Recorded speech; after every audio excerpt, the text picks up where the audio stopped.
Proverbs 2:1. He says, "My son, if you will receive my sayings and treasure my commandments within you, make your ear attentive to wisdom, incline your heart to understanding. For if you cry for discernment, lift your voice for understanding. If you seek her as silver and search for her as for hidden treasures, then you will discern the fear of the Lord and discover the knowledge of God." You see with it what's involved? Persistence, perseverance, and then certainty of answer. I shared this one time with a group of college students over in Romania. I had a different message, and the meeting got longer and longer and longer before I could ever speak, and I kept cutting down the message. Finally, I thought, I'm just going to get up and talk to them about these verses. And I told them what I'm telling you now, and that is, if you will, and some of you young people, if you would go out, instead of messing around with your friends, if you go out under the moonlight and cry to God for discernment and lift your voice for understanding, you would find the knowledge of God. He does not reveal his secrets to those that are laid back. It's seeking earnestly, longing. If you seek her as silver, search for it for hidden treasures. Then you will discern the fear of the Lord and discover the knowledge of God. I came back a year or two later, and one young college student came up to me. His face was beaming. He said, "I did what you said."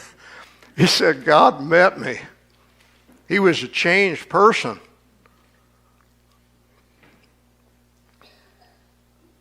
If you seek her as silver, how do men seek for silver? And how do they search for hidden treasures? Well, they persist. That's how they do it.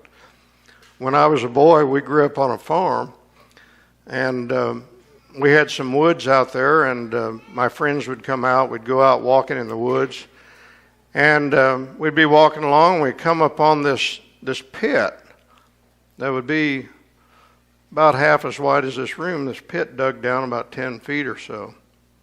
And I'd say, "What's that thing?" And there'd be more than one. You'd find one every now and then. "What's that thing?" I said, "Oh, that's where the gold digger's been."